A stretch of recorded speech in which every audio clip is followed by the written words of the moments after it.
Good morning, everyone. I'm pleased to welcome you all to the 11th edition of the International Meeting on the Origins of Contemporary Philosophy at the Pontifical Catholic University of São Paulo. Due to the pandemic, this conference will be held for the first time online. This fact forced us to resort to a more appropriate approach that comprehend a smaller number of lectures and debates. Today's opening lecture will be delivered by an esteemed professor who participated in previous conferences, Professor Peter Simons. He is well known for his work on metaphysics and on the history of analytical philosophy in Central Europe. Professor Simons' titles and achievements are fruitful and vast to be listed here. So I will sum up by highlighting that he is currently one of the most influential philosophers of the world. Professor Simons' lecture will be followed by Marco Rufino's debate, professor from the University of Campinas. I'm very grateful to you, Professor Simons and Professor Rufino, for your participation in this meeting. I'm also very grateful to the President of the São Paulo City Council, Eduardo Tuma, and to the President of the School of the Parliament, Alexandro Santos, for their support that made it possible to hold the conference on its current format. Without further ado, now I invite Professor Simons to speak. Professor Simons. Thank you, Mario. Thank you, Professor Porta.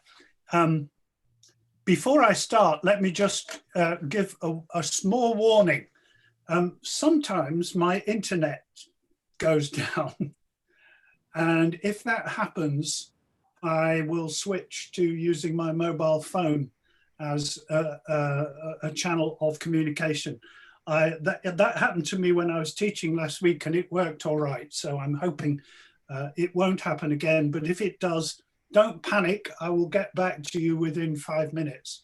The other thing that can happen is that my computer can go down, my desktop computer, but I have my laptop computer ready to go and connect with you if need be. So again, don't panic.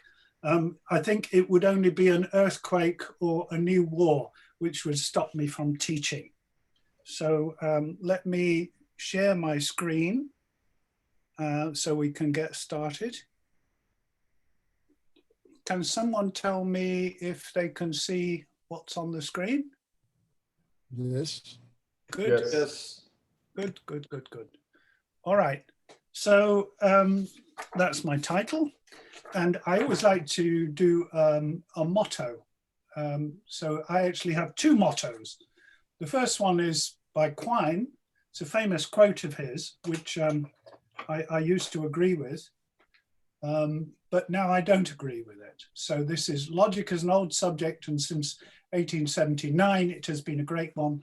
1879 was the year of the publication of Frege's first great masterpiece, Begriffsschrift. I now would personally say logic is an old subject, and since 1837, it has been a great one. So that motto is due to me, and I made it up this morning. The point about it is that, well, we'll see what the point is when I get talking. So the contents of the talk, it's very simple, organized. There's not much complication. I'm going to start by talking about Dummett and origins of analytic philosophy. I'm going to talk about what happened before Frege with regard to analytic philosophy and logic, Frege's project, Frege's reception, and that will be the first part of Frege's reception. And then there is a second part, which is called the blossoming of Frege's reception. Then I'll talk about Frege and analytic philosophy. So everything is leading up to section 6, really. And then I'll draw a few conclusions. So in 1987, the foremost commentator on Frege, Professor Sir Michael Dummett, gave a series of lectures at the University of Bologna with the title Origins of Analytic Philosophy.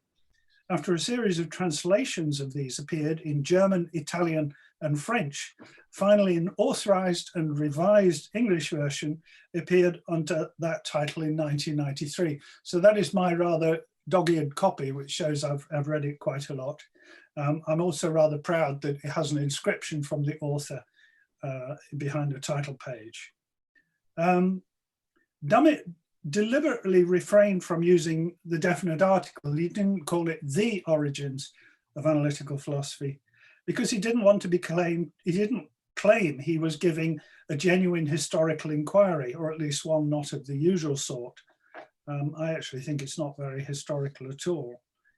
He described it as, quote, a history of thought rather than of thinkers, which I'm not quite sure about either. The main thrust of Dummett's Origins is to attempt to explain how it was that the chief figures of early analytic philosophy, namely Frege, and early continental philosophy, namely Husserl, could be doctrinally so close to one another in 1900, and yet stand at the beginnings of traditions which diverged to the point of mutual incomprehension and hostility. That is indeed a fascinating and puzzling fact, since Dummett is correct about both the early proximity and the later divergence and hostility, much of which is still with us. You just have to stand up in the middle of a seminar on analytic philosophy and say the word Derrida to see what happens. So, and especially since Dummett admits his book does not purport to a history, even of all of analytic philosophy, a more modest and accurate, if less snappy title for the book might have been some of the philosophical origins of the division between analytical and continental philosophy and their implications for what a correct theory of meaning should be like. So that would be a very honest title, but it would be rather 18th century in length. Dummett locates the origins of analytic philosophy squarely with Frege and considers the chief doctrinal and methodological aspect of the Fregean revolution to be what he calls somewhat bizarrely the extrusion of thoughts from the mind. This is not to be taken literally. Thoughts as something mental cannot be extruded anywhere. Rather, what Dummett is highlighting is that the thoughts cannot, in his opinion, phenomenologists might disagree, be examined and assessed intersubjectively until they are expressed in language. The extrusion is the replacement of psychological or phenomenological treatments of thought and knowledge by an examination of the language in which such thought is expressed.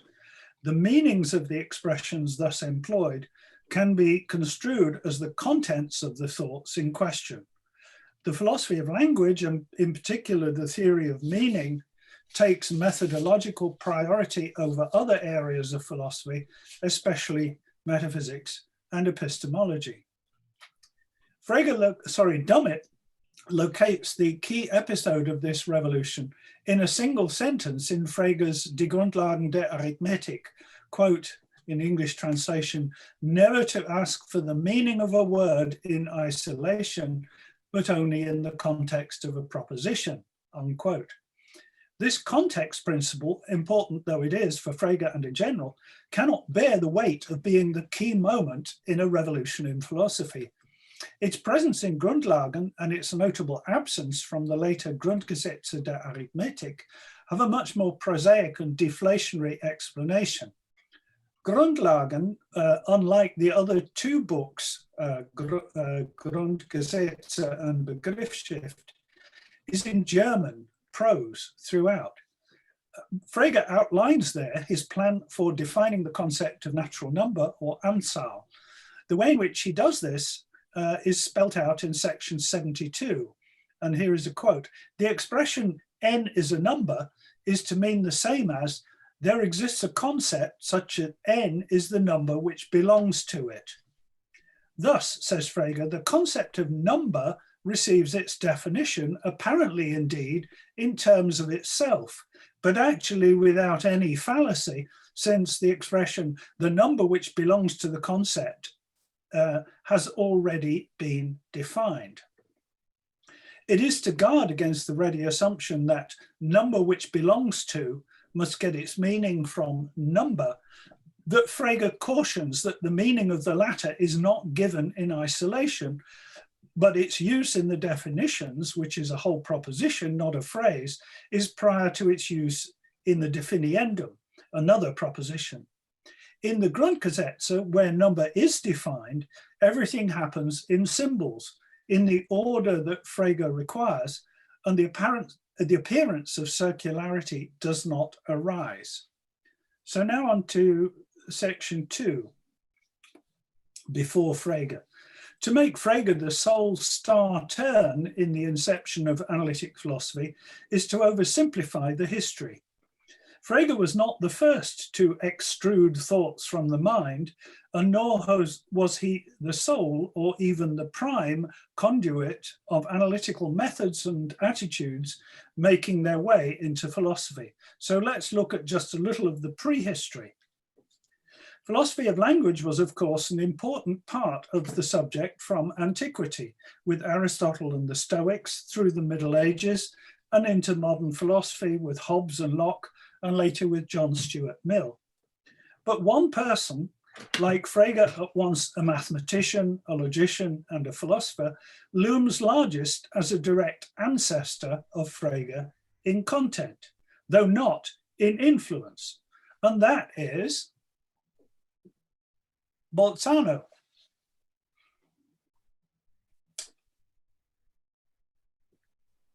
Bolzano was born 5 months after the publication of Kant's first critique, and he died 40 days after Frege was born. So he spans the gap between Kant and Frege. Like Frege, he believed mathematics needed a more secure foundation.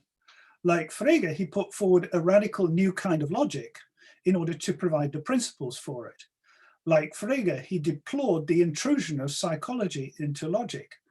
And like Frege, he postulated the existence of a Platonic realm of abstract entities, propositions, and ideas in themselves, which were to be the contents of thought and the meanings of linguistic expressions.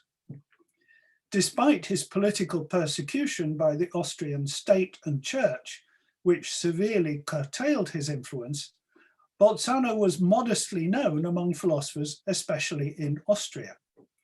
Husserl took note of both Frege and Bolzano. His anti-psychologism drew from both, but his theory of logic was closer to that of Bolzano.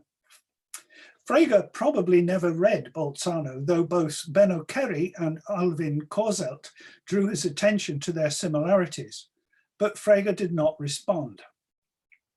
Bolzano's careful way of arguing for his views across a wide range of subject matters, much broader than that of Frege, has much in common with later analytic philosophy, and it is he, more than Frege, who has the strongest claim to be the first modern analytic philosopher. And somewhere Dummett, I think, calls him the grandfather of analytic philosophy. His widespread neglect in English language philosophy can be ascribed both to the extent of his work. His main works were always more than one volume. Both Wissenschaftslehre and his philosophy of religion are 4 volumes, very thick. But not just the extent of his work, the fact that until recently, little of it was available in English translation. Now there is a wonderful translation in 4 volumes of the Wissenschaftslehre, the theory of science. Bolzano was known to Russell through his posthumously published Paradoxes of the Infinite, which influenced Cantor in the invention of set theory. But apart from Husserl and Kerry, he was hardly present in the German-speaking world until Heinrich Schultz took notice of him in the 1930s. It was in Poland that his influence was chiefly felt. Twardowski and Łukasiewicz both studied and quoted him. Modern studies of Bolzano by Eduard Winter, Anders Wedberg, but especially Jan Berg, Edgar Morsche and others brought the ambitious and scholarly Gesamtausgabe into being, currently over 100 volumes and still growing. Latter-day studies by Wolfgang Kühner and his Hamburg students have made Bolzano known to a modest circle in Germany, and translations by Rolf George, Paul Rusnock and Steve Russ have made Bolzano's logical and mathematical work accessible to English speakers, most of whom don't speak or understand German these days. While more needs to be done to accord Bolzano his rightful place in modern philosophy, there is no longer any excuse for his neglect. Section 3 is Frege's project. Frege was a full-time mathematician in a way that Bolzano, for example, was not. Bolzano had a chair of religion, not of mathematics.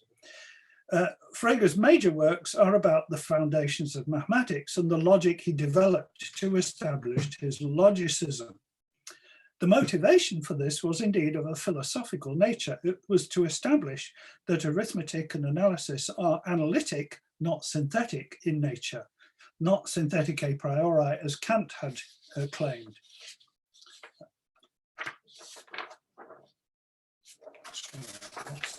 Lost the page here, so I apologize.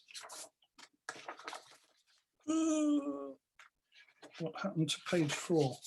Okay, I'm going to have to go and look at my page 4 in my document.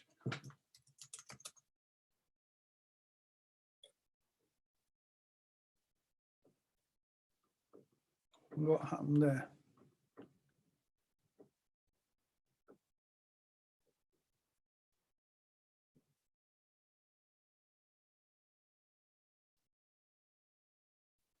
Okay, let's look at page 4. By showing this, namely that arithmetic follows from logic clearly, and deriving the basic laws of arithmetic and analysis from logical principles and definitions, Frege was striving, as Bolzano, Cauchy and Weierstrass before him had striven, though with less acute means, to place these mathematical sciences on an unshakable logical foundation. That the project founded on the rocks of Russell's contradiction was, to say the least, unfortunate for Frege, but in the process he was, with Peirce and to a lesser extent Peano, one of the founding fathers of contemporary mathematical logic. Nothing, not even the contradiction, can take this away from him. Bolzano's logic was semantically based, but had archaic features and lacked the formal axiomatic system that Frege practically perfected. It too, that is Bolzano's system, was almost certainly subject to paradoxes, but for want of a formal system, this cannot be conclusively demonstrated. So Bolzano scholars differ as to whether you can derive contradictions from the assumptions in Bolzano. On the other hand, Frege's writings in the philosophy of language and logic are modest in extent, not 4 volumes worth. The 1892 essay Über Sinn und Bedeutung, on which Frege's reputation as a philosopher of language largely depends, and which has been required reading for students of analytic philosophy for 3 generations, has a stated aim and an unstated motivation. The stated aim is to get clear about the status of identity sentences, which are true, but not self-evidently true. With minor caveats, the distinction between sense and denotation, as I shall call Bedeutung, resolves this problem.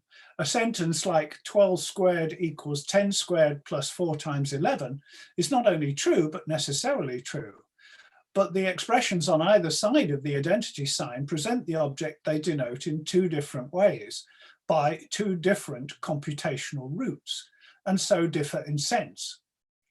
Frege then employs the distinction to deal with a number of interesting linguistic phenomena like direct and indirect quotation. So it's basically there to explain the nature of identity sentences. It has 1 or 2 applications in the philosophy of language, which Frege elaborates very brilliantly, it must be said. But the unstated motivation for the essay and its publication in 1892 is to clear the ground for Grundgesetze, volume 1 of which appeared the following year, where the sense denotation distinction is hardly mentioned, and it plays no role at all in the logical system, which is extensional through and through. Of Frege's other philosophical essays, On Concept and Object is his, in my view, unsuccessful attempt to stave off criticism by Benno Kerry of the strict parallelism between saturated and unsaturated expressions on the one hand, and saturated and unsaturated entities on the other, objects and functions, basically. The three late essays comprising the logical investigations, logische Untersuchungen, are an exercise in semantic Platonism, where Frege wittingly or otherwise approaches Bolzano's views, written after logicism had been abandoned, and indeed very clear and well written. The pièce de résistance of Frege's philosophical writings is undoubtedly Die Grundlagen der Arithmetik, which is intellectually incisive and stylistically elegant throughout. Dummett rightly praises it as the single most important work in the philosophy of mathematics. Even here, however, Frege's aim is limited. To prepare the way for his logicist treatment of arithmetic, firstly by criticizing other theories of number, and secondly by outlining informally how he was going to define number and derive the basic principles of arithmetic. Both of these aims are largely achieved. Frege's demolition of previous theories is very largely successful, and his sketch for the future development is also mainly clear, though the status of the infamous extensions of concepts is left hanging. So let's go back to the slideshow. Here we are, back with Bolzano. So Frege's reception. Frege's work was received, especially early on, sparsely and with little understanding. The Griffschrift, here is a couple of pages from it, occasioned puzzled incomprehension, mainly because of its arcane notation. Nothing like that had been seen before, and most people can't read it even today. And that particular section is really quite elaborate and complex because it uses a very interesting kind of variable binding. That's another story. Frege was advised, I think by Peano, to go and study Boole, who had been doing symbolic logic for a generation or more, which he did. And Frege rightly found his own work superior to Boole's, but he failed to get his critical comparison into print. The journal editors didn't want to know. Even Grundlagen was not well received. Husserl and Kerry took notice and ventured into print criticizing aspects of Frege's work. In both cases, I think partly correctly. But against these, Frege reacted sharply, especially in the case of Husserl. There was the famous review of Husserl's Philosophie der Arithmetik from 1891. Other potential allies of Frege in the fight against obscurity, such as Peano, Dedekind, and Hilbert, did not become partners in his crusade. In their correspondence about the foundations of geometry, Hilbert and Frege, who crossed swords on the nature of geometry, Hilbert emerges as the clear victor over Frege's old-fashioned Kantian Euclidean view. And it is the Hilbertian conception of axiomatics, not the Fregean, that informs modern mathematics. Husserl corresponded with Frege, and despite their differences, their views are convergent in important aspects. By the end of his life, however, Husserl, by then probably the foremost living German philosopher, was astonishingly ungenerous about Frege, writing to Heinrich Schultz in 1936 that, quote, "I never got to know G. Frege personally, and I no longer remember the occasion for our correspondence. He was generally regarded at the time as an outsider, Sonderling," actually nowadays you'd probably say weirdo, "who was astute but unfruitful, either as a mathematician or as a philosopher." That's a really astonishing assessment. Husserl is careful not to say that he judged Frege in this negative or nugatory way, but neither does he distance himself from the general opinion. The person who did most to bring Frege's work to wider attention, especially outside the mathematical community, was Bertrand Russell, who published a sagacious 22-page appendix, The Logical and Arithmetical Doctrines of Frege, in The Principles of Mathematics of 1903. The double irony was that it was Russell who drew Frege's attention to the inconsistency of his logic, and it was also Russell who 2 years later in 1905 criticized the sense denotation distinction in his essay on denoting. But Russell was more generous with praise and less vituperatively reactive to criticism than Frege. And it's notable that in the preface to volume 1 of Principia Mathematica of 1910, Whitehead and Russell write, quote, "In all questions of logical analysis, our chief debt is to Frege." Russell invited Frege to speak at the 5th International Congress of Mathematicians, held in Cambridge from 22nd to 28th of August, 1912. I didn't know this until I researched this paper, in fact. But Frege declined without giving any clear reason. Quote, this is the English translation of his letter. "I see that there are weighty reasons for my going to Cambridge, and yet I feel that there is something like an insuperable obstacle." I don't know the German original because I don't have it, but I'm sure it's similar. So was Frege shy or fatigued or embarrassed that he might be regarded as the mathematician whose project had failed? We don't know. At the Congress, Russell, who was chairman of the section on philosophy and history, said in his opening remarks, quote, "I had hoped, but in vain, that we might have been honoured by the presence of Frege, who after many years of indomitable perseverance is now beginning to receive the recognition which is his due," unquote. That recognition was due in good part, it must be noted, to Russell himself. Frege's influence on Russell was not, in my opinion, wholly positive. Russell's logicism, which he started developing independently of Frege, was conceptually richer than Frege's and its scope much broader. It was supposed to cover the whole of pure mathematics. Frege did not think that geometry was analytic. It was broader but less exact.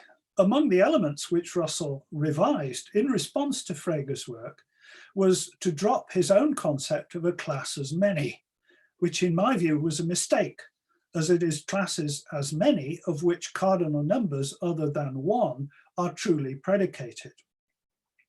Russell's idea of a propositional function owes much to Frege, but he does distinguish between propositional and descriptive functions, whereas in Frege, concepts and relations are ordinary functions.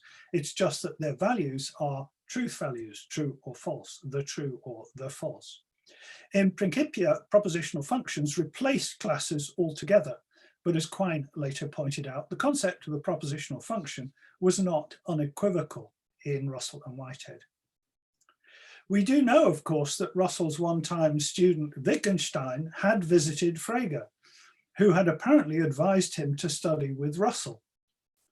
Wittgenstein, whether from his own reading or with the encouragement of Russell, probably both, thought so highly of Frege that in the preface to the Tractatus, he mentions only 2 influences. But he praised, quote, "the great works of Frege," unquote, more highly than, quote, "the works of my friend, Mr. Bertrand Russell," unquote. Yet Wittgenstein's efforts in the philosophy of logic from 1912 onwards are at least as critical of Frege as they are of Russell. He was especially critical of Frege's treatment of clauses as names of truth values, to which he opposed his own theory of the true-false bipolarity of propositions, which I think was a good change. Frege and Wittgenstein corresponded with, for Frege, unaccustomed warmth during the First World War. Frege admired the way that Wittgenstein could work on his ideas while being a soldier in the front lines. At the end of the war, Wittgenstein made a substantial gift of money to Frege. It must have been all the harder for Frege to contain his disappointment upon receiving and reading one of only 3 typescripts of the Tractatus sent to him by Keynes. He found Wittgenstein's epigrammatic style and the lack of justification for his statements completely alien, and even advised Wittgenstein, if he wanted to get the work published, to break it up into article-sized pieces. Wittgenstein did not take well to that suggestion. The utter contrast between their styles and approaches to issues in the philosophy of logic made each of them frustrated with the other. Even the first sentence of the Tractatus, Die Welt ist alles, was der Fall ist, had Frege puzzled. Quote, "As for your own writing, I already depart from it at the very first sentence. Not that I took it to be false, but the sense is unclear to me," unquote. Wittgenstein writes to Russell he's very fed up with having to give what he says are purely and simply explanations to Frege, who doesn't understand a word of my manuscript. Now, while Wittgenstein certainly did have some important criticisms of Frege and some important insights of his own, I am completely at one with Frege in his dismay at Wittgenstein's intense reluctance to argue for his views, but rather to, to pronounce them like an Old Testament prophet or an oracle. A Cambridge mathematical contemporary and acquaintance of Frege's was Philippe Jourdain. He was one of the few outside Germany to have read Frege at this time, and indeed he translated parts of Grundgesetze and summarized Frege's system in a chapter of his The Development of the Theories of Mathematical Logic and the Principles of Mathematics, published in 1912. This chapter is incidentally republished as an appendix to the English translation of Frege's correspondence. Jourdain had been in correspondence with Frege and received helpful feedback about his summary, which is on the whole accurate, probably the first really accurate summary apart from Russell's. Jourdain, who also knew Russell, died in 1920 and his influence was very limited. One thing we do discover from Frege's correspondence with Jourdain is that Frege found reading Principia Mathematica very difficult, not just because his English was limited, but because of the imprecision of the author's methodological explanations. The editor of the correspondence between Jourdain and Russell, Ivor Grattan Guinness, conjectures that had Russell first learnt his mathematical logic not from Frege, but rather from Peano, that much of the imprecision of Principia might have been avoided. I don't know whether that's true, but it's a thought. Frege was positively received among Polish logicians. So let's skip to some Polish logicians there. Jan Łukasiewicz, the eldest of the second generation of Polish analytical philosophers, mentioned Frege in connection with the notion of truth values, generalizing these in his theory of probability of 1913 and extending them in his many-valued logics. So there weren't just 2, there were 3 or 4 or infinitely many. Łukasiewicz simplified Frege's treatment of propositional calculus and perfected its axiomatics. The other logician, Stanisław Leśniewski, was perhaps the first logician to clearly and explicitly value Frege's work, the contradiction notwithstanding, above that of Whitehead and Russell, writing in 1927, quote, "In the history of the establishment of mathematics, the most amazing embodiment of the achievement made since Greek times on the question of the soundness of the deductive method is still for me the Grundgesetze der Arithmetik of Gottlob Frege." Leśniewski appreciated the precision with which Frege explained his system and carried out his deductions. The informal expositions of Whitehead and Russell, though not their deductions, left so much to be desired in terms of use-mention mistakes and equivocations that for some years Leśniewski was unable to understand them at all. Leśniewski's mature career from 1914 until his death in 1939 can be considered as an attempt to provide a paradox-free foundation for mathematics in a way which owed much to both Russell and Frege, but which went his own highly distinctive way. In Germany and Austria, philosophers such as Carnap, Reichenbach and Schlick began to appreciate Frege's work. Carnap had indeed studied with Frege in Jena before the First World War. Interestingly, and perhaps surprisingly, Schlick, in unpublished writings, rated Bolzano above Frege among logicians between Leibniz and Russell, I think because of the inconsistency. Heinrich Scholz, who was the first professor of mathematical logic in Germany, initially a Protestant theologian, interestingly, sponsored discussion of Frege's work in Münster from the early 1930s. And in 1935, he negotiated with Alfred Frege, the philosopher's adopted son, the transfer of Frege's Nachlass to Münster. He also made a public request for letters from Frege to be transferred to Münster, and many, including Russell, responded positively. Wittgenstein, it must be said, responded negatively, saying that the letters contained nothing of scientific value, but only matters of sentimental value to himself. Unfortunately for Wittgenstein, the letters turned up in an attic in Vienna in 1988.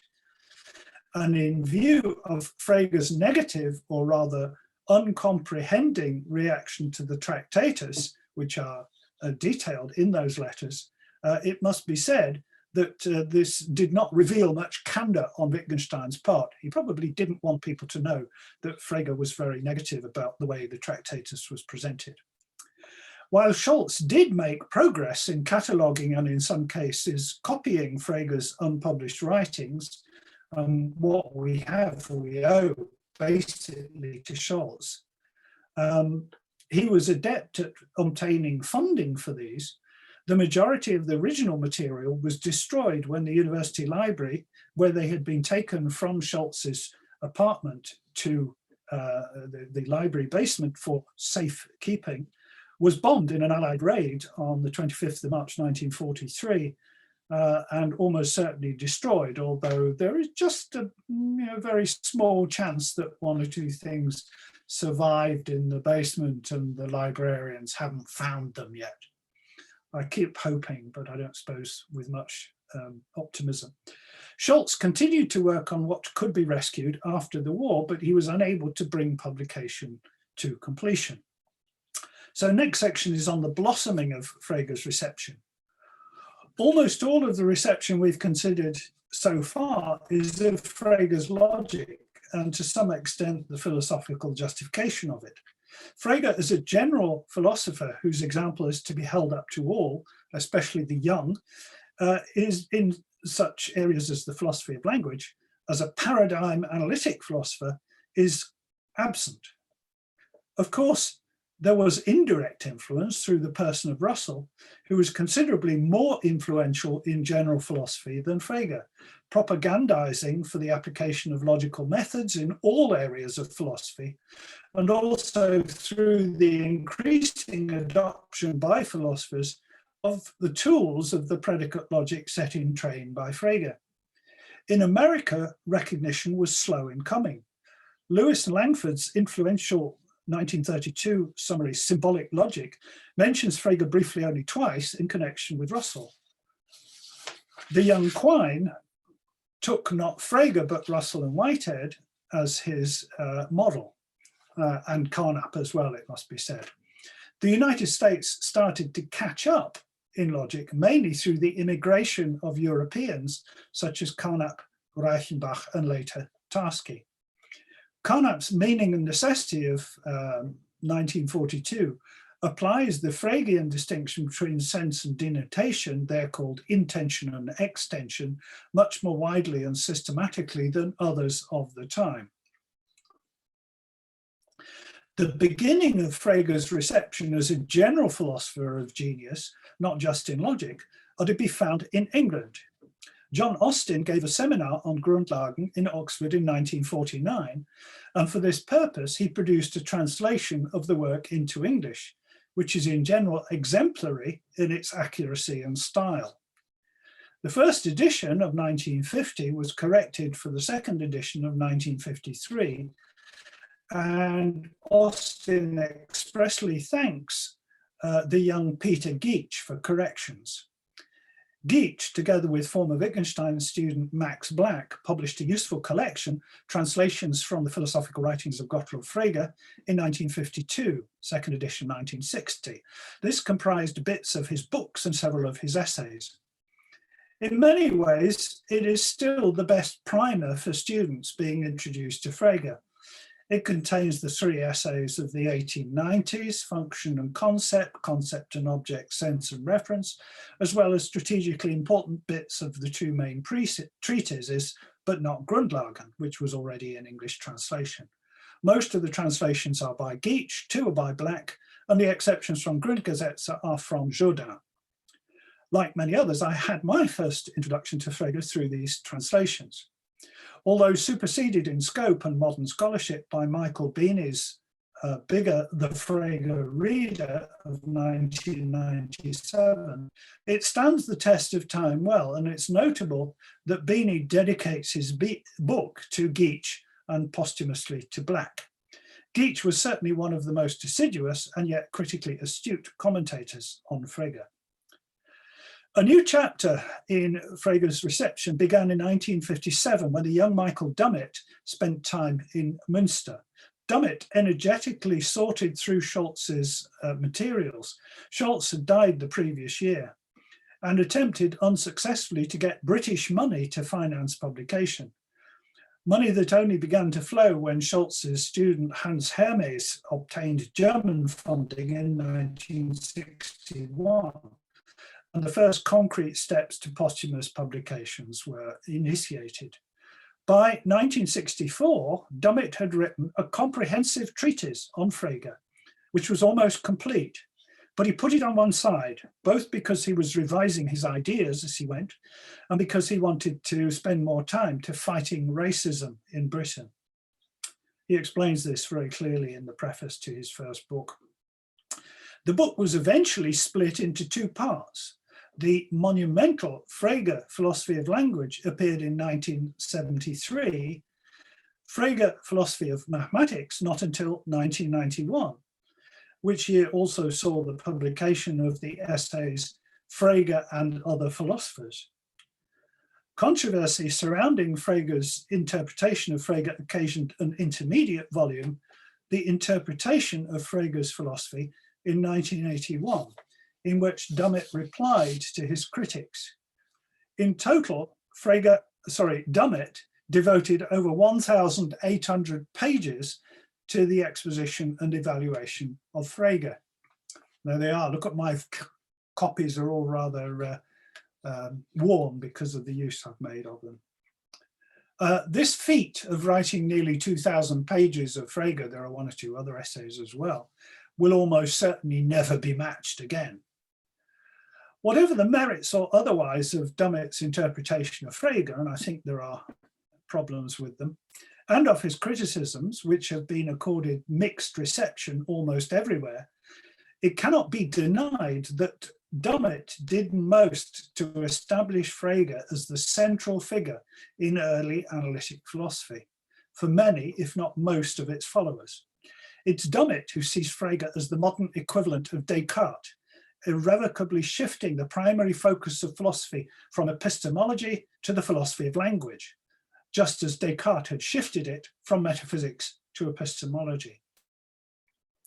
Alongside the exegetical and critical work of Dummett, there was the effort to get Frege's writings translated into English, following on from the lead of Geach and Black, as in our times regrettably few English-speaking philosophers know German, and it's also not suitable for undergraduate teaching outside the Germanophone area.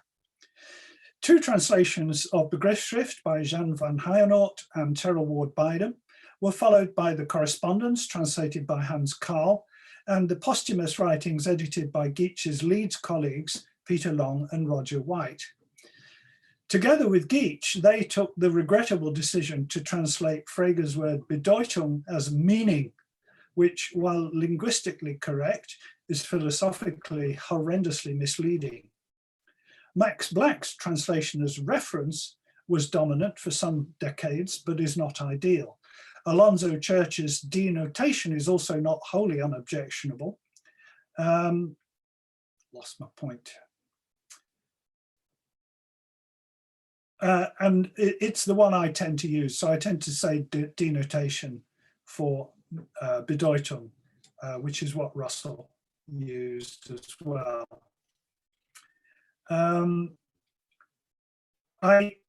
My own opinion is that the best possible translation is one that nobody uses, and I will mention it, but I will not force it on anyone, and that is the word signification, which has both the ambiguity of Frege's term and is also close to medieval terminology. In fact, it's the Italian version of that Frege recommended in correspondence to Peano. Sense and signification sounds good as well. Anyway, it's up to you. The work of translation is now more or less complete in English, with the complete translation of Grundgesetze by Philipp Ebert, Markus Rosberg, and Crispin Wright, which appeared in 2012. The principal problem with that was not so much translating German into English, although there was a committee which advised on that, but doing the symbols and the formulas, which required considerable innovation in tech typesetting to achieve. It's a tour de force. They, that is Ebert, Marcus and Crispin Wright, incidentally, revert, I think, fortunately, to translating Bedeutung as reference. And it may be that this time that translation will stick. It was Crispin Wright in his 1983 book, Frege's Conception of Numbers as Objects, who inaugurated a new wave of examining Frege's philosophy of mathematics. This gave rise both to the program of neo-Fregeanism, which strives to rescue as much as possible from the shipwreck of Frege's own system, but also inspired others such as George Boulos and Richard Heck to examine Grundgesetze itself in depth and note the fruitfulness and technical brilliance of that work, which most commentators simply left aside because of the contradiction that Frege had created in it. Frege would, I think, be much less downhearted about his achievements were he able to read the modern literature than he was at the end of his own life. There is now a large body of work, most of it, but not quite all, of excellent quality on Frege's work and its flaws and lessons for us.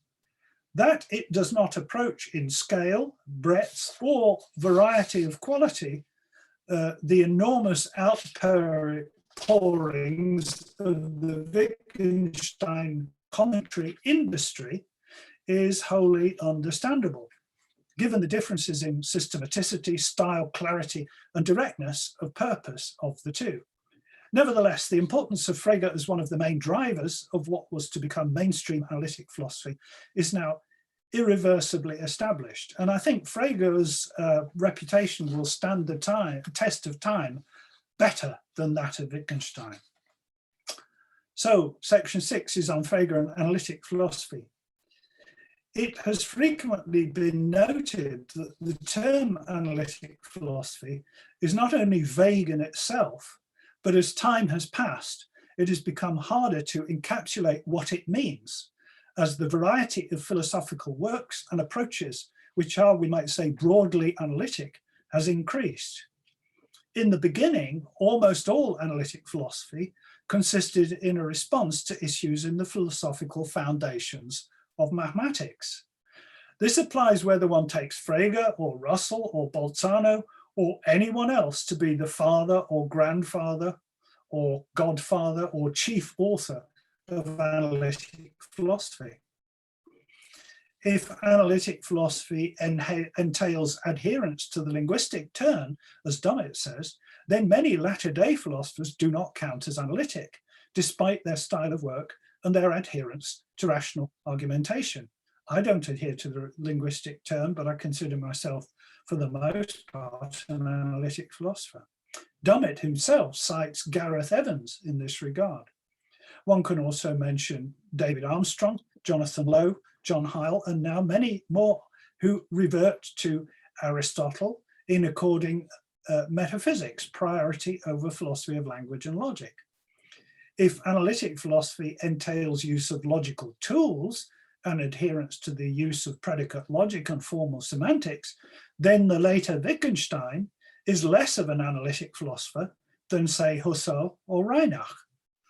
The foundations of mathematics have scant direct relevance to issues of epistemology, ethics, aesthetics, or philosophy of mind, although analytic philosophy has delivered notable advances in all these areas.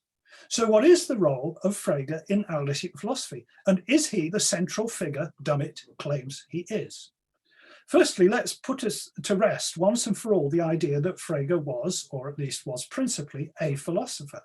He was a mathematician, a professor of mathematics, and he taught just mathematics and its foundations. He specialized in logic, and with admittedly epistemological motivations, embarked on his logicist enterprise, a failed enterprise. But he was not more of a philosopher per se than, say, his contemporary Hilbert. Though, to the extent that he engaged in philosophy, he was overall sounder and certainly clearer than Hilbert was. Try reading Hilbert.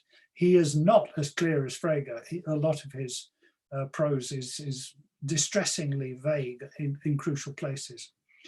Though, in my view, Hilbert's sophisticated formalism is closer to the truth about the nature of pure mathematics than is Frege's logicism.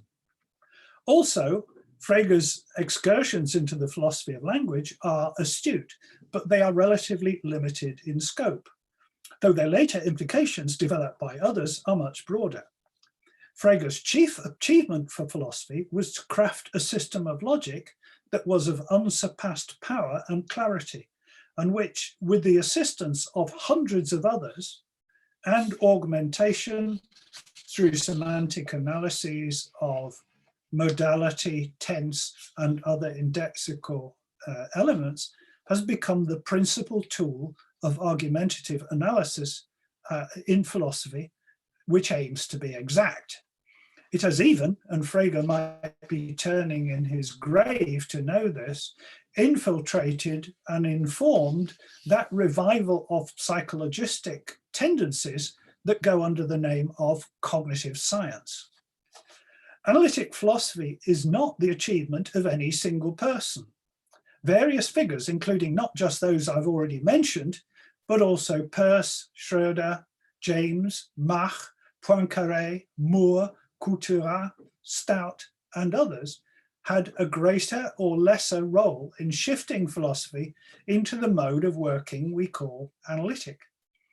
Of all those involved, if asked to name one person whose influence and example at the time was greater than any other single one in pushing philosophy in this direction, I would have to name Bertrand Russell. Bertrand Arthur William Russell, 3rd Earl Russell, Order of Merit, Fellow of the Royal Society. There he is.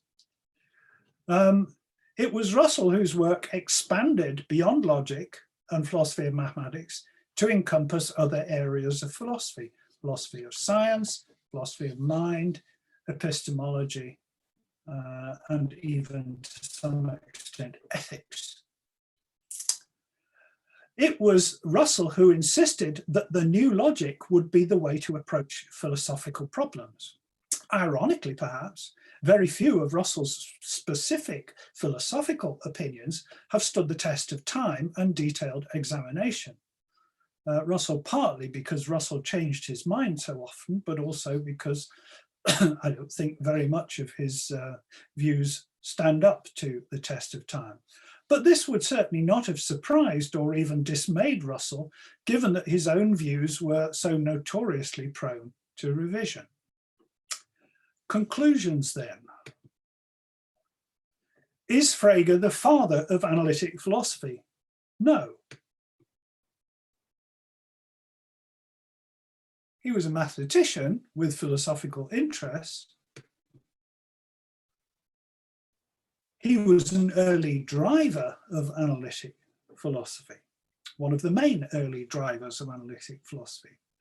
Was he influential in the growth of what we know as analytic philosophy? Initially, not at all. But later, yes, though mainly indirectly through the advocacy of Russell and a few others. What are his chief legacies to analytic philosophy? There are three. A near-perfect formulation of a powerful logical system, vastly surpassing traditional logic. Secondly, a strong impetus to use logical methods to analyze language. And finally, a fine example of the importance of precision and clarity in writing.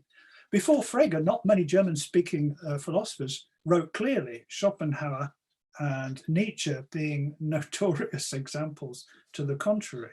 But most German philosophers wrote what Łukasiewicz called German blah blah. So, does that encompass all of analytic philosophy? By no means. There are many streams and subdisciplines in analytical philosophy which owe little beyond general methodological attitude to Frege. Does that include all of what we might call modern scientific philosophy? No, because the work of Brentano, the Austrian tradition, the early phenomenologists, and the Polish school, Lwów-Warsaw School in particular, but also the Krakow school, is also in its different way scientific, although it does not undertake, most of it anyway, the linguistic turn. Later Poles perhaps did, but that was because they were interested in logic. Is Frege still worth studying and teaching and reading in the original texts? Answer, absolutely. It's wrong to criticize, is it wrong to criticize Frege or any of his views? One or two of my former Leeds colleagues always raised an eyebrow when I ventured to criticize anything that Frege said. Answer, certainly not. Frege was not infallible, and it is good to examine his ideas critically. But Frege is a giant on whose shoulders all analytic philosophers stand. By emulating his honesty, precision, and clarity, we should be able to see further and more clearly. Thank you. Thank you, Peter. If I understood, I'm supposed to conduct a sort of dialogue now. Let me start my presentation, but before doing that, I want to thank Mario for inviting me to have this conversation with you about Frege, which is one of my favorite philosophers. And by the way, I think every time I met you, Peter, was in a Frege conference somehow in Europe, or every time. So we are always talking about Frege. So I want to else sometime, yes. I want to thank Mario for inviting me, and I want to congratulate him and Bruno and Camila for conducting this event under these very difficult situations. So keeping up with the tradition of these encounters on the origins of contemporary philosophy. That's very nice that you're doing this year under these circumstances, so there's no interruption in the tradition. I also want to say, like Peter, my internet sometimes is defective, but it doesn't go out. It doesn't. I mean, it will. There will be some short interruptions in my talk, but it will come back. It will get back, right? Let me. I have some slides here.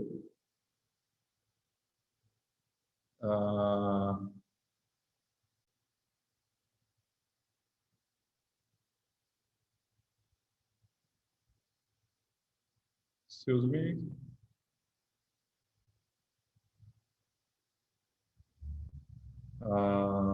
Just a second.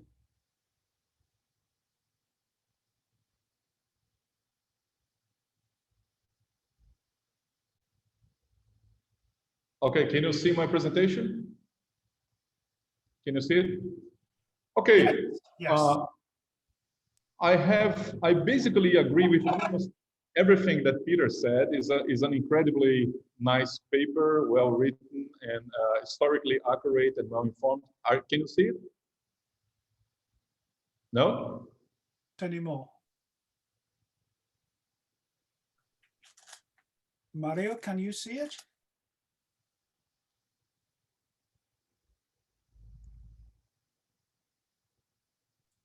Hello, Peter. The problem is with Marco.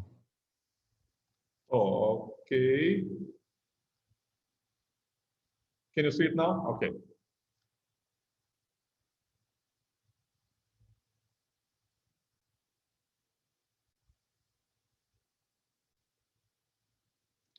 All right. I basically agree with everything that Peter said. It is an interesting lecture on the history of philosophy, the history of logic, the history of philosophy of language, putting into perspective this idea that Frege is the father or the initiator of analytic philosophy. That's really untrue. But since this is a debate, I'm supposed to build some slight disagreement with Peter. It's only gonna be a matter more of a matter of emphasis or style, and at the end we agree on the basics. So let me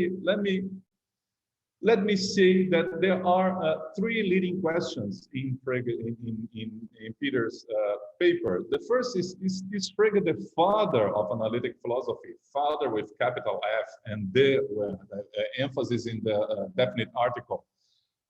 He presents a rich and historically accurate paper, and the journal response is, of course, no, Frege is not the father, right? And I agree, because very rarely someone is the father of something, of anything in philosophy. And even less in the case of analytic philosophy.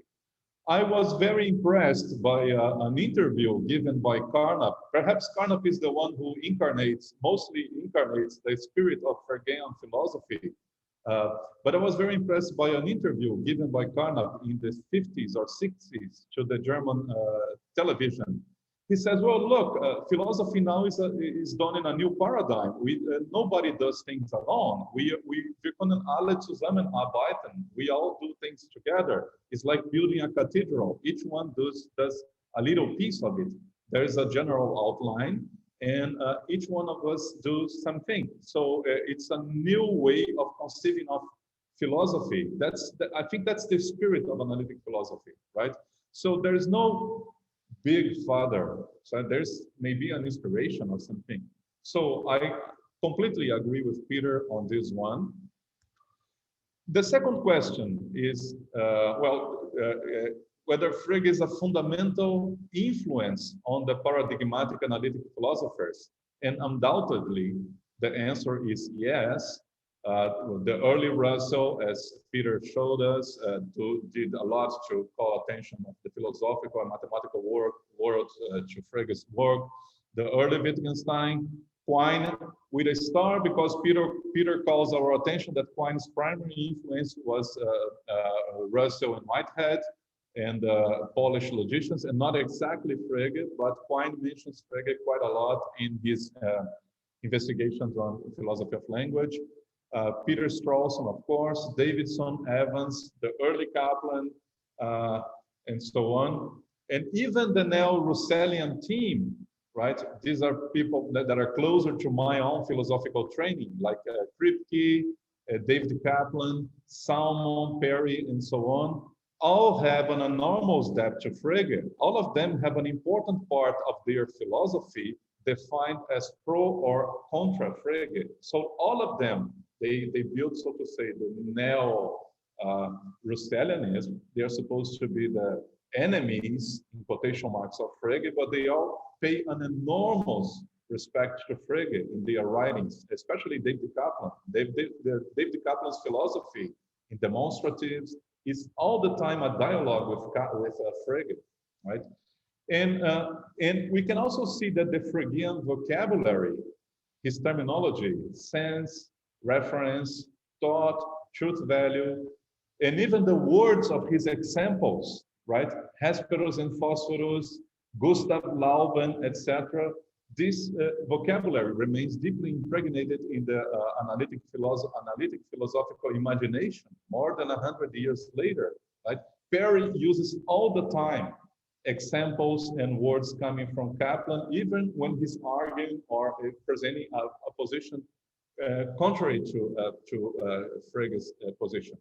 So whether Frege is a major influence in the big analytic philosophers, that's undoubtedly yes. But a second question is, how original was Frege's contribution technically and in spirit? Here, again, I am in general agreement with Peter, and it is very good that he mentions other contemporary or not so contemporary, like Bolzano, for example.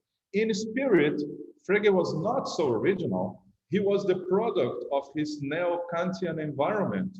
Like, he was a student of Lotze. He uses a lot of ideas from Tedelenburg.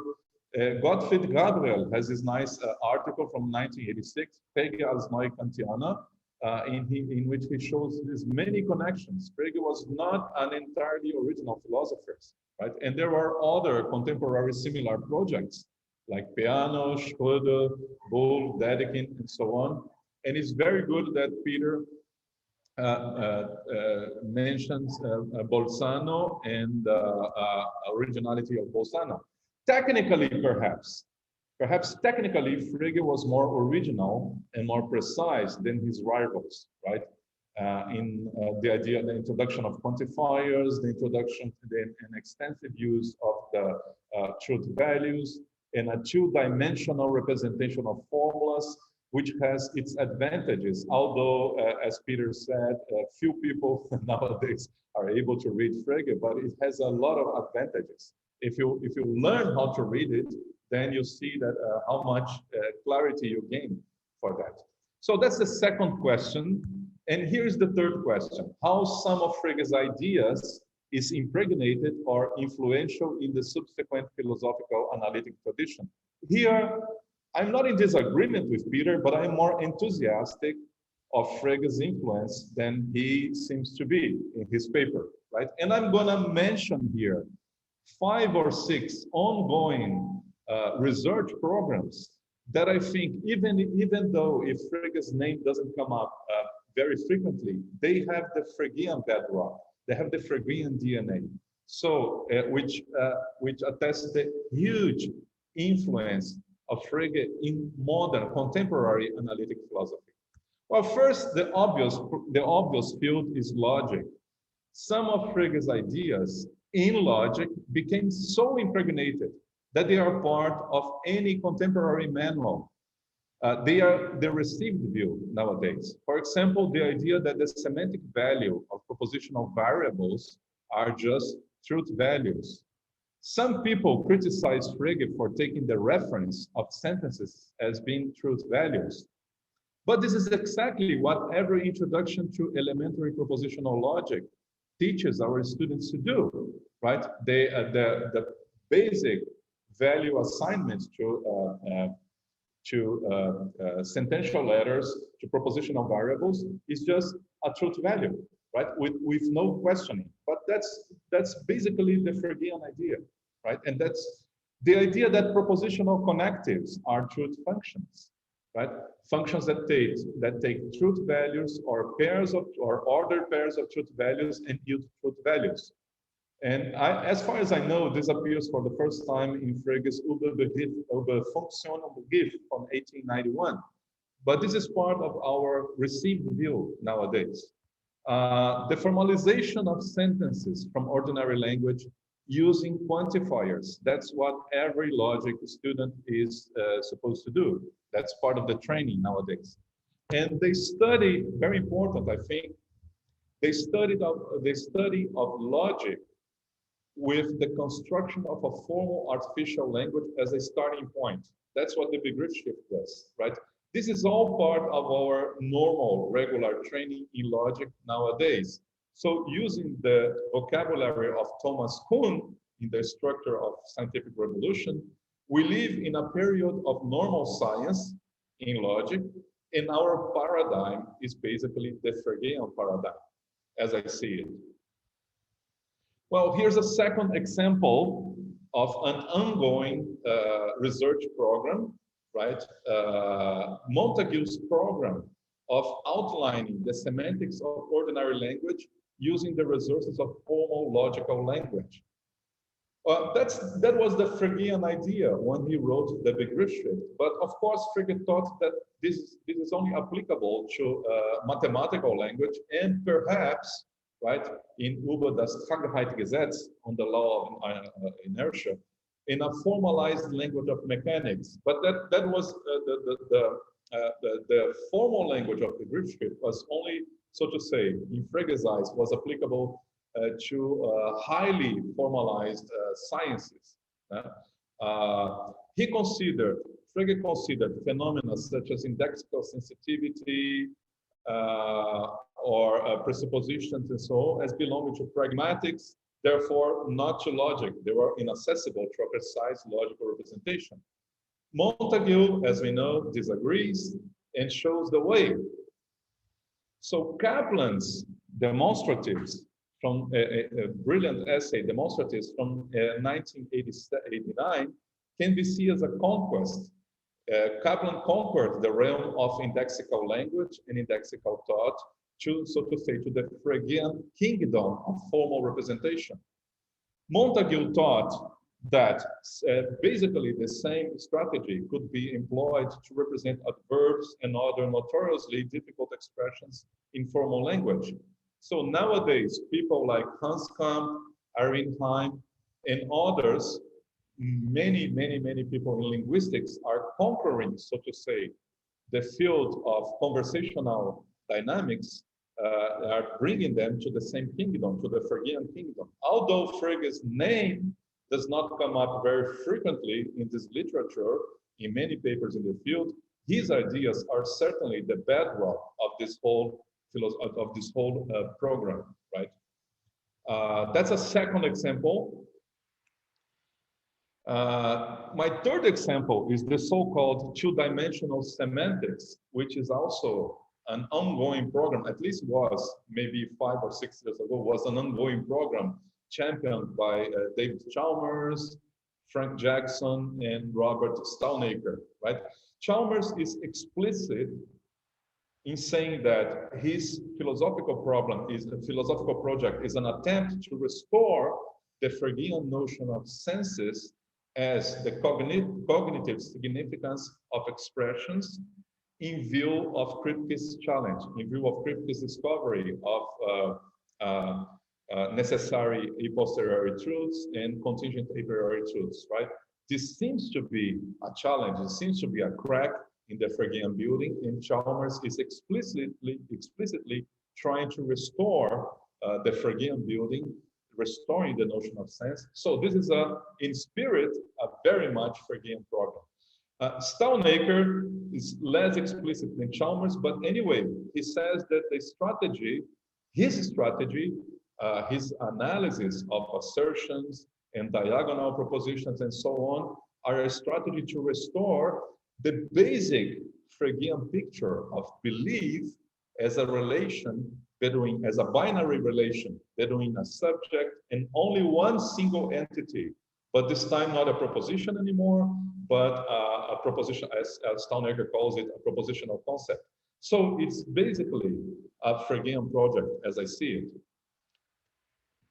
My fourth example comes from who I take to be Frege's most prominent disciple, which was Carnap, I think, because Carnap incarnates, as I said, the spirit of Frege's philosophy on the one hand, and his intellectual honesty and open-mindedness on the other hand, right? So the Carnapian notion of intention as a function from possible worlds into extensions, that's an attempt on Carnap's part in Meaning and Necessity from 1942, which Peter mentions in his paper, is an attempt to give a technical articulation to Frege's notion of sense.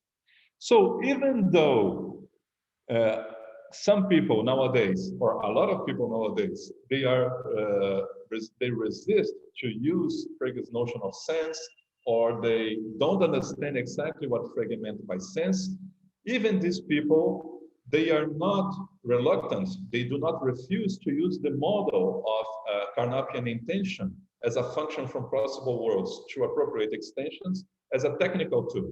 So even anti-Fregean philosophers use Carnap's notion of intention, which is at the bottom a Fregean idea, a technical formulation of a Fregean idea, right? And this is a part of our everyday work as philosophers of language, using Carnap's notion of intention.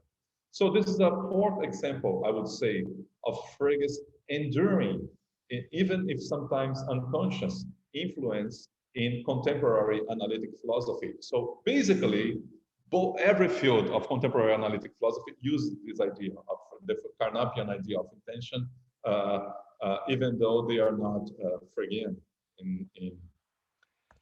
Here's a fifth field, a fifth, so to say, research program, the speech act theory, which is, as far as I know, still an ongoing and very lively program. As Peter mentioned, what we call nowadays speech act theory started with Austin, although there are some ancestors like Heinach, he mentioned also Heinach, but Austin, what we call the speech act theory, the way that we know it started with Austin in 1962, how to do things with words, and then later was championed by John Searle and Daniel van der Wecken, followed by many others, and it was practically overtaken by the linguists nowadays.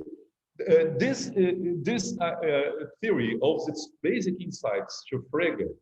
As Simons reminds us, Austin was the translation of Frege's Grundlagen to English, and almost certainly, Austin took the idea of illocutionary force to be a generalized version of what Frege calls Behauptungskraft, right? Frege uses this expression sometimes, the Kraft, right? Most likely, Austin took the notion or the idea of illocutionary force as a generalization of the idea of Behauptungskraft. Frege points out, I think Frege was the father of speech act theory, right?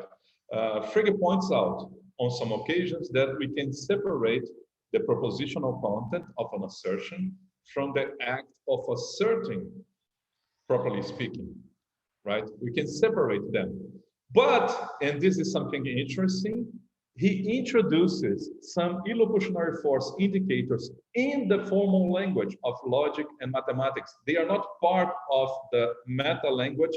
They are not part of the pragmatics of German or the pragmatics of Italian. They are part of the formal language of logic and arithmetic. He introduces the assertion sign, which is the first symbol. This is the first logical symbol in Begriffsschrift and also in Grundgesetze. And later in section 24, he introduces the second symbol. Nowadays, we would call them illocutionary force indicators. And the first, when Frege introduces this symbol in section 24 of Grundgesetze, he says, what we do when we make a definition, when we produce a definition, is something different from an assertion. So we need a different symbol here to mark what we are doing when we are defining something. And that's when he introduces this here. That's what John Searle and Daniel van der Wecken, in their terminology, that's what they would call a declarative speech act. A declarative speech act is not an assertion, right? It's not an assertion. A declarative speech act is turning something into a truth, making something true by means of a speech act, right? By means of a performative verb. Normally there's a performative verb there. And Frege was, as I see it, the first to recognize that.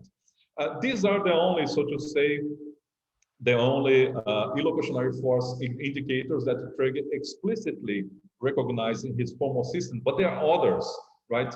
This is the symbol.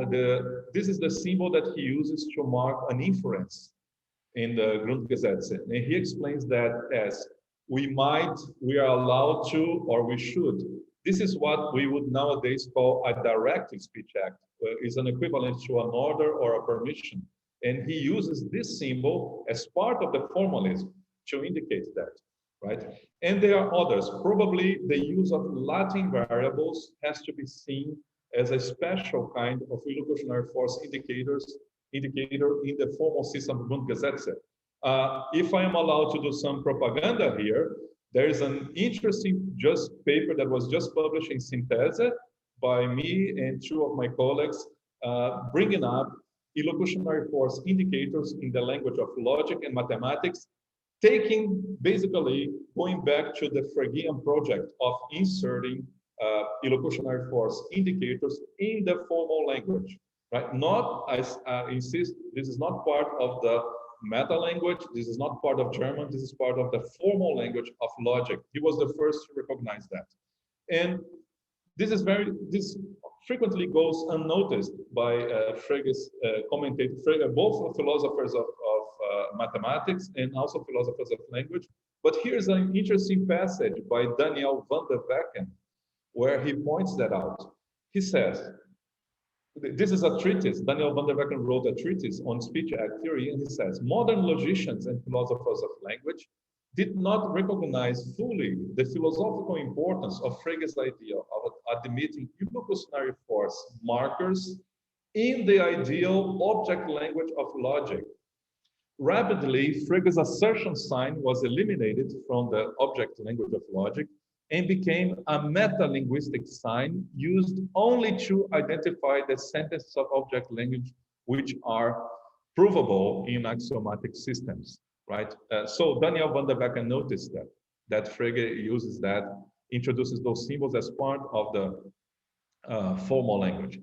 So, and okay, so these are my examples of 5 ongoing big, so to say, research programs that are basically they are DNA to some Fregean ideas. So I'm sure that Peter is going to agree with me. This is only a matter of emphasis. I would emphasize more Frege's influence in contemporary analytic philosophy in a broader realm than that Peter calls attention for.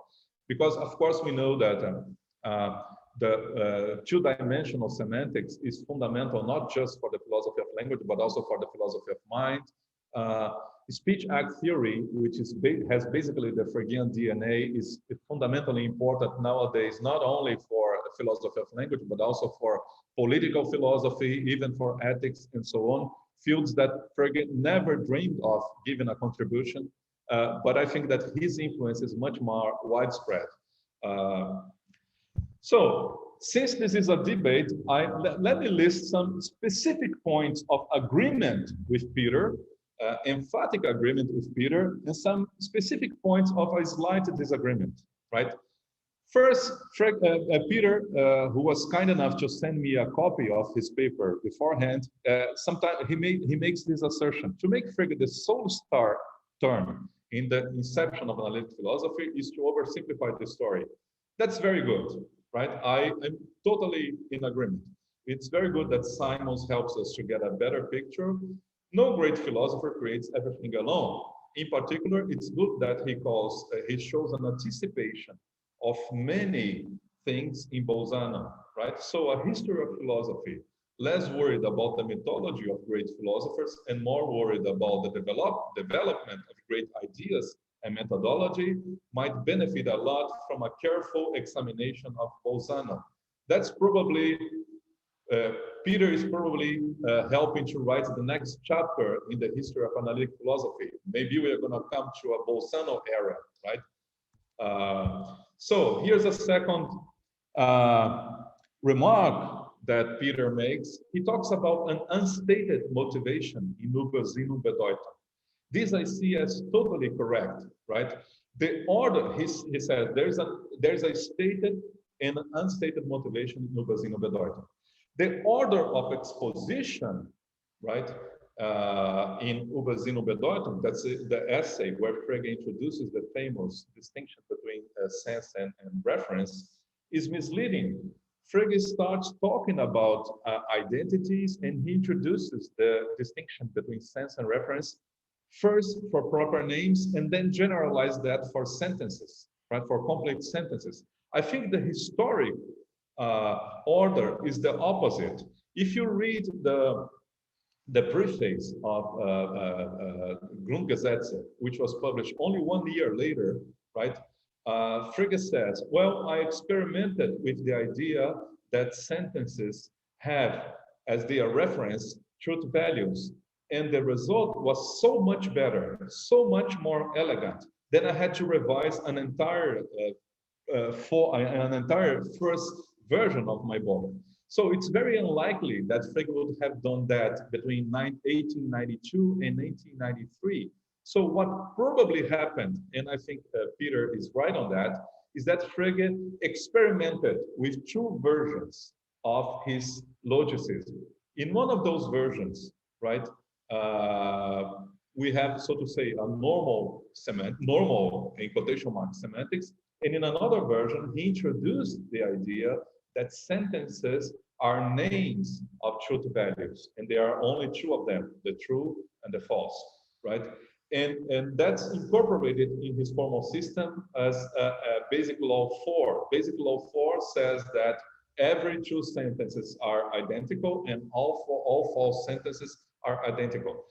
That yields a much more elegant and much more interesting system, fruitful system, but that raises the immediate objection that how come that all true sentences say exactly the same, right? That's an objection. So that's why Frege thought that he has to introduce a second dimension of meaning or a second semantic dimension for sentences, and that's the dimension of thought or sense. And only later he extended that to proper names. So I think that's the unstated motivation for Übersinn und Bedeutung. Übersinn und Bedeutung was written after Frege had a ready version of Grundgesetze, which is where he introduces the notion of sentences as names of truth values, right? So I think Simons is very correct on that remark. Here, another marginal remark. He's talking about Frege on Wittgenstein, and he says, I'm completely at one with Frege in his dismay at Wittgenstein's intense reluctance to argue for his views, but rather to pronounce them like a prophet or an oracle. So I'm completely at one with Simons here, right? And he also says, he makes a remark about the translation of Bedeutung as meaning. And he says, together with Geach, about long and wide, together with Geach, they took the regrettable decision to translate Frege's Bedeutung as meaning, which, while linguistically correct, is philosophically horrendously misleading. I agree completely as well, right? I think the German term Bedeutung, as I see it, the German term Bedeutung is completely ambiguous between a semantic sense, which is reference. That's reference. That's the thing referred to in the world. In another sense, which is importance, right? But these 2 senses, these 2 meanings of Bedeutung are largely independent from one another.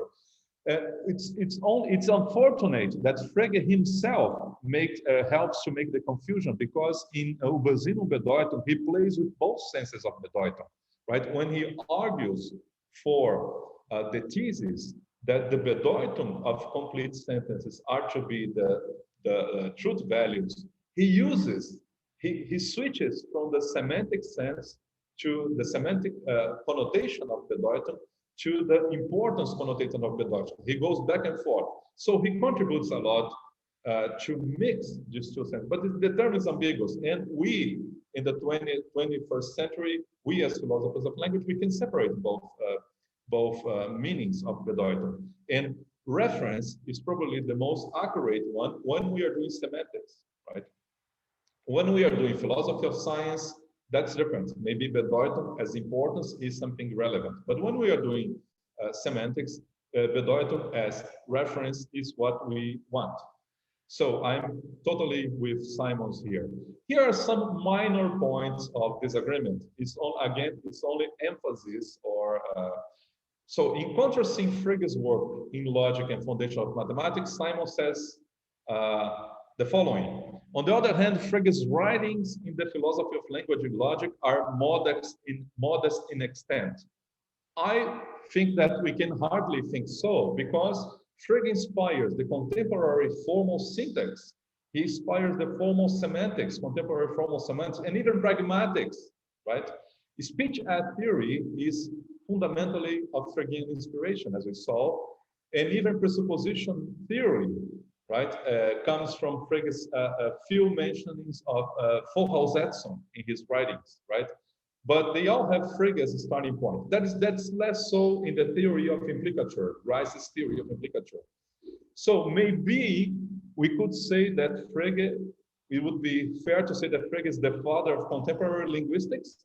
I don't know. I will leave this question for Peter. But I think that his interests in the philosophy of language are not modest, because look at the widespread influence and the widespread, he touched basically all important fields of philosophy of language, at least as we see it nowadays. I'm sure that this is only a matter of emphasis or only a matter of a few words, but let's see what Peter has to say about that. Here's the second minor point of disagreement.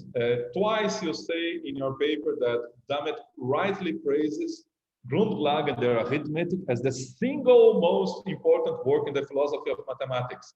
That strikes me a little bit unfair to Dedekind's equally incredible Vasindum, Vasol, and Zahlen, right? I think it owes nothing to Frege in terms of elegance and as a philosophical project, as well as Cantor's Beiträge, right? I would say Dammit is being unfair to both philosophers, right? Vasindum, Vasol, and Cantor's Beiträge are at least as brilliant, as rich in insight as Frege's Grundlagen der Arithmetik. Here is a third point of minor disagreement. Peter said, maybe as a provocation, I don't know. First, let us put to rest once and for all the idea that Frege was a philosopher. Maybe this was to provoke his Fregean audiences in the many conferences that he goes.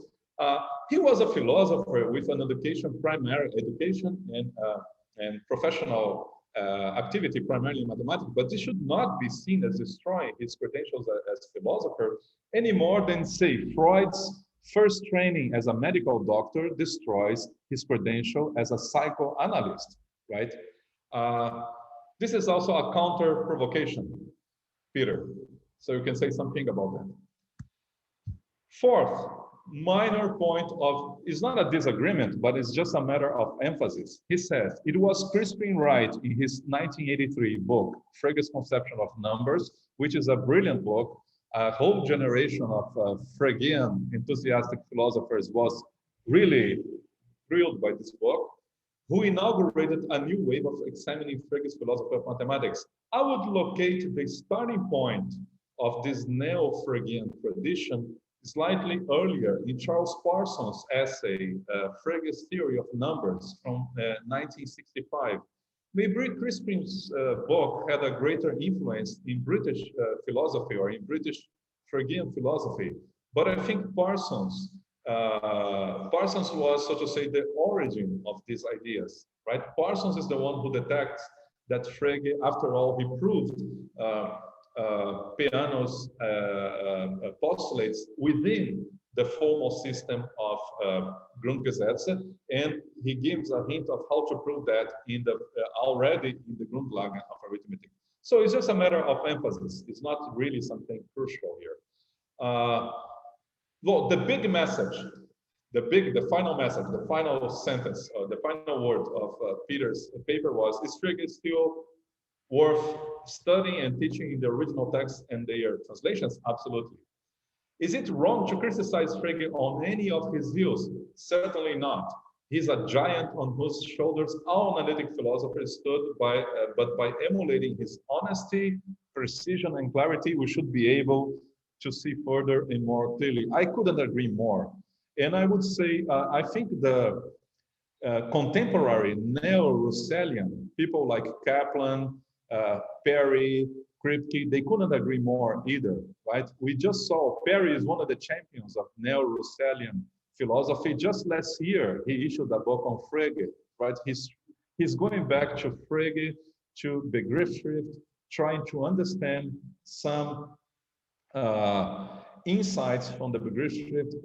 I think that even the neo-Russellian, or so to say, the anti-Fregean team in analytic philosophy nowadays, they are nourished by Frege's ideas all the time. So they cultivate this critical dialogue with Frege, and I think that's the right attitude to have towards Frege. I always tell my students, the greatest lesson that you can learn from a great philosopher is not to believe this great philosopher. So that's how I think we should take Frege. Yeah. Thank you, Peter.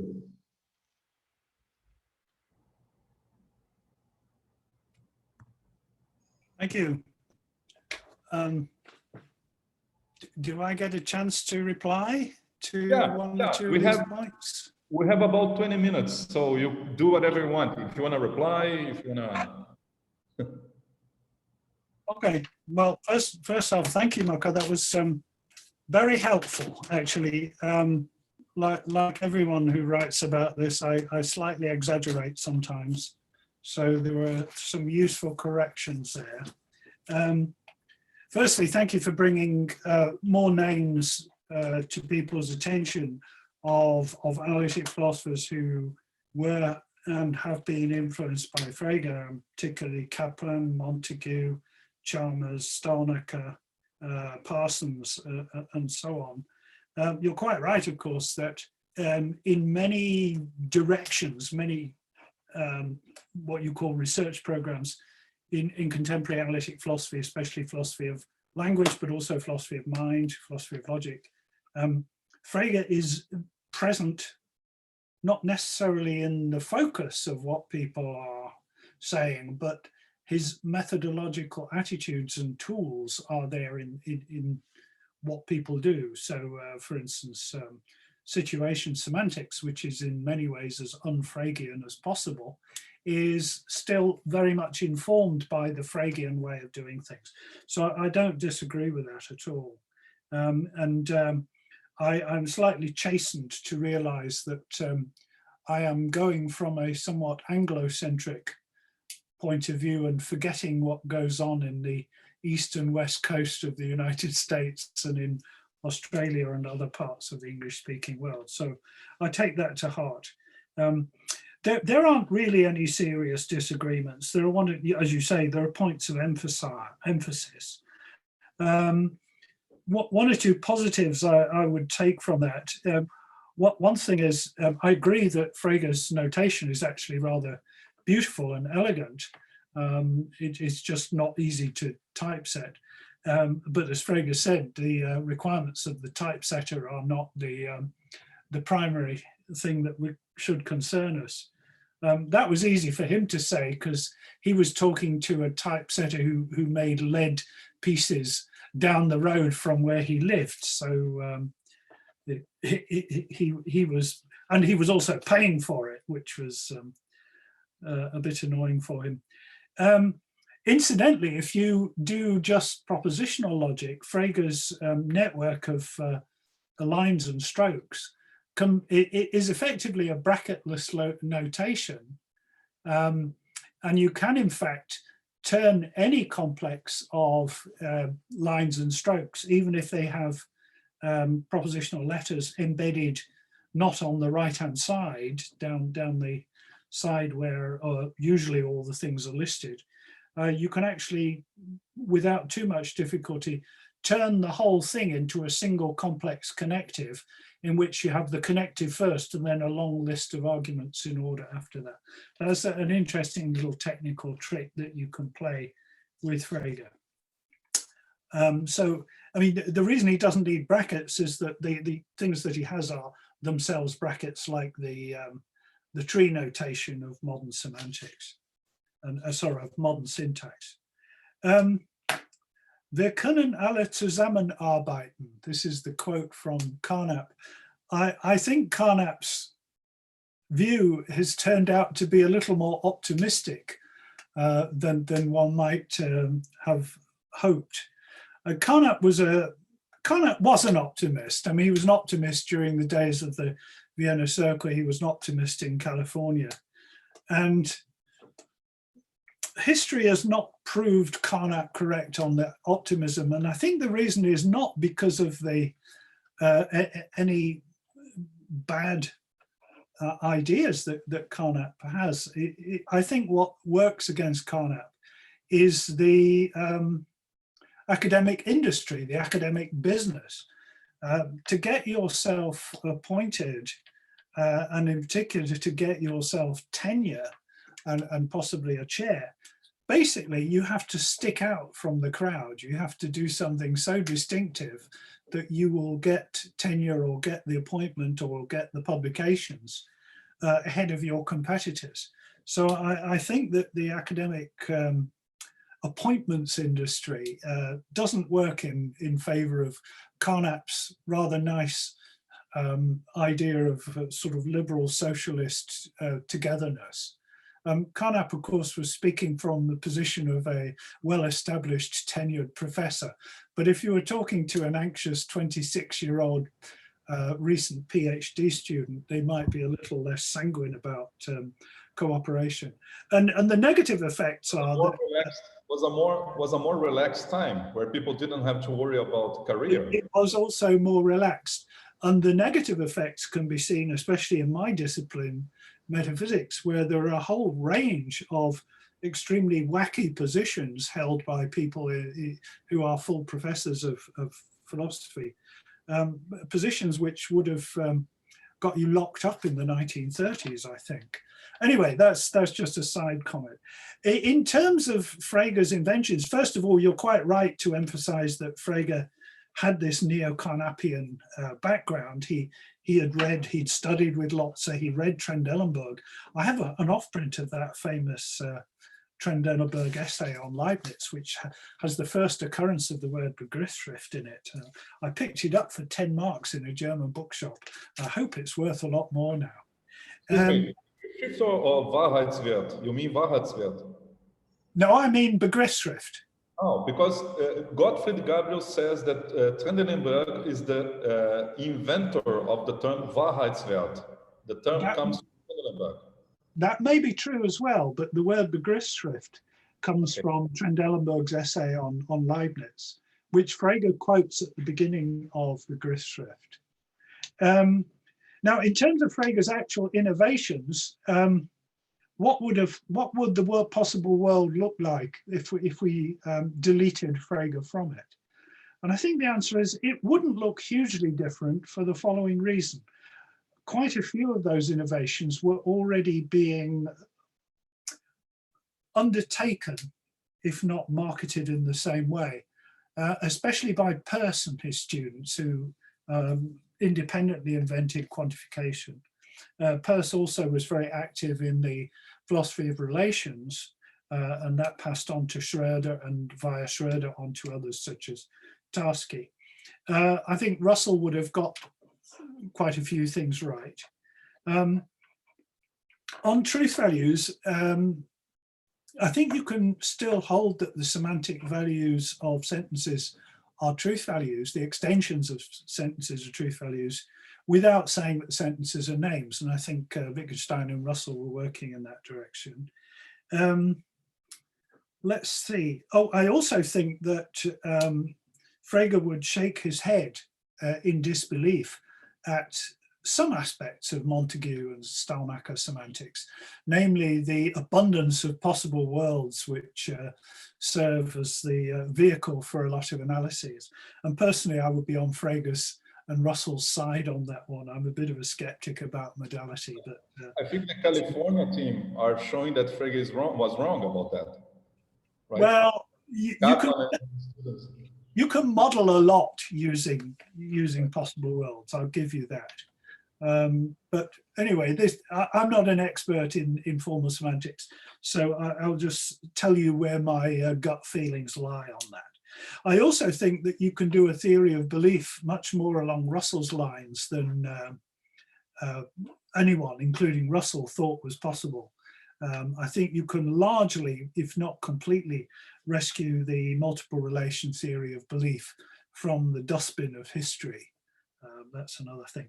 Perhaps one thing that Frege did stress, well, not so much stress as put into practice, which has proved of inestimable value for subsequent philosophy of logic and language, is the compositionality principle, that the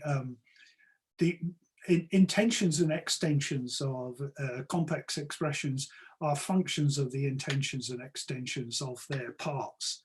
And I do think that that is despite the fact that there are one or two people like Hintiker who have disagreed with that, I think that's an advance that we will never need to undo.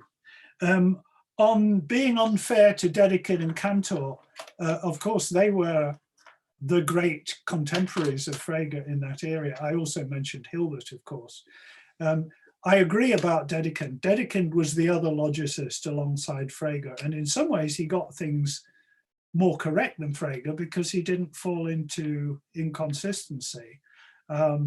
He did have a little tweak of psychologism, or of what we might call optimism, in the idea that we can bring objects into existence by doing things. This is what Russell meant by the advantage of theft over honest toil.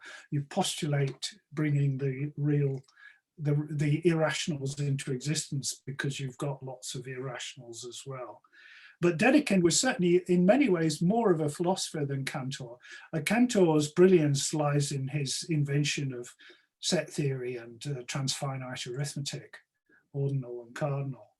And Dedekind, well, I mean, both of Dedekind's major essays constitute the sort of thing that Frege was doing, which was putting long established theories on a sound footing, whereas Cantor was inventing something absolutely brilliant and new, with the influence of Bolzano, I might add, who was the first person to use the word Menge in much the modern sense.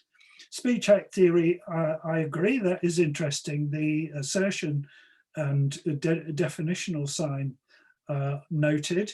They do have different force because the one states, but basically this is a theorem, and I, Gottlob Frege, hold this to be a name of the true. The other says, this is how I'm going to use this expression, so look out. I hadn't thought about the inference line, but that's an interesting one. One of the villains in this piece was Wittgenstein, who says of the assertion sign in Russell, but also in Frege, that it merely serves to indicate that the authors hold that to be a theorem. And therefore he basically threw it out. Whereas I think it is interesting to see what use can be made of the different illocutionary forces that they exert. I'll think about that. The idea that you can divorce the assertion from the content of the assertion is what Peter Geach calls the Frege point. He regards it, as if you like, as the very basic point that Frege gets started on. Anything else? I think that's probably all that I have to say. As I say, I don't welcome everything that's gone on under some of the research programs that Marco emphasized, the later research programs, in particular the extravagant use of possible worlds and other fictions to offer semantic analyses. But if you're, sorry, if you're just doing models and not explaining how things go on in people's heads, then I think that's reasonable. So I think I'll leave it there. I don't know if you've got any comments on my comments. To say something about my provocation, so it would be more rightfully to say that Frege is the father of contemporary linguistics than analytic philosophy. That's a provocation, of course not, but what do you think? Well, there are other fathers as well. I mean, I'm thinking of people that, well, think of Bloomfield, for example, in the 30s, or Jespersen in the 20s, or Zelig Harris, who was teacher of Noam Chomsky. Those all were very important in linguistics. I think what's happened is that a lot of linguists have helped themselves, I think very profitably, to a lot of the ideas of Frege, prompted no doubt by people like Carnap and Montague in particular.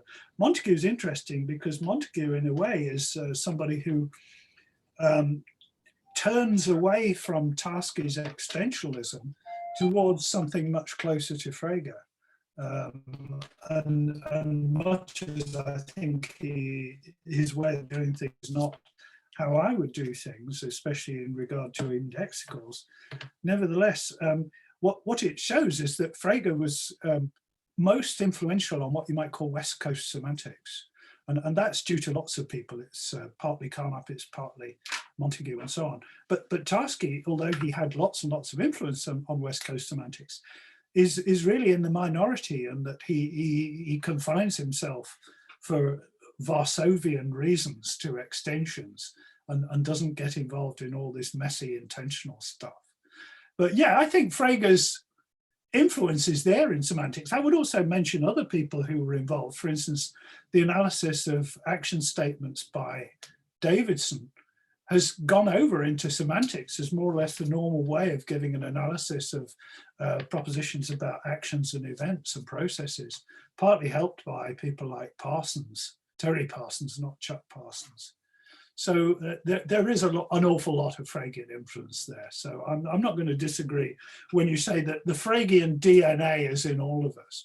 I mean, even such of those of us who go in different directions, for example, in the theory of sets or in the theory of intentions, we still do things in, broadly speaking, a Fregean manner. Otherwise, we're not doing them properly.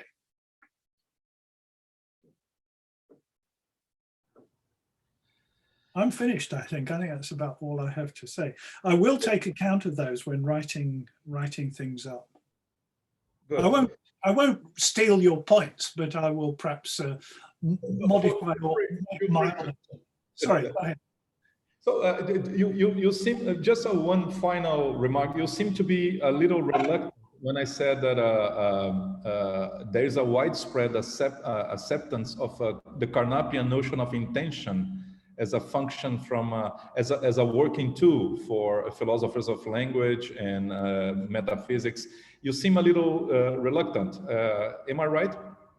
Well, I'm not reluctant on point of view of the sociology of linguistics and philosophy of language.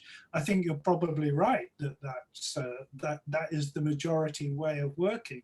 My reluctance stems from my disapproval of possible and therefore a wish to do things in a different way. For instance, when I was talking about sense, I talked about different compositional routes to the reference. I mean, some of this is in Pavel Tichy's very idiosyncratic commentary on Frege, but I do think there are different ways to approach sense than simply as functions from extravagant to huge sets of possible worlds to other more mundane things. I think it has to be in a way which makes sense of the way we think rather than the way we can model things using mathematical extravagances. Okay. Good. Peter, if I understand, there's no possibility that the public can ask questions to you. So I'm in charge of closing this section, and let me warmly thank you for this great presentation, a very interesting paper, both from a historic point of view and sociological point of view of the sociology of analytic philosophy, and pointing out to the future. So analytic philosophers, go and read Bolzano. That's the future, right? Yes, yes, very good. You can do it in English now. Let me just say one more thing. Because there isn't the possibility of discussion, may I invite anyone who has a point or a question to get in touch with me by email. I'm more than happy to send them the text of my talk, and we can carry on from there. I must say it is so wonderful to be back doing philosophy during the summer, partly because of the summer break and partly because of lockdown restrictions and the usual worries about COVID. I was sort of hanging from the ceiling at various points, wondering how sane I was. Whereas now, not only am I going to several conferences, but virtually, but also teaching as well. So I'm beginning to feel like a philosopher instead of just someone who mows the lawn and makes dinner. Okay, great. Thanks a lot, Peter. It was great to see you.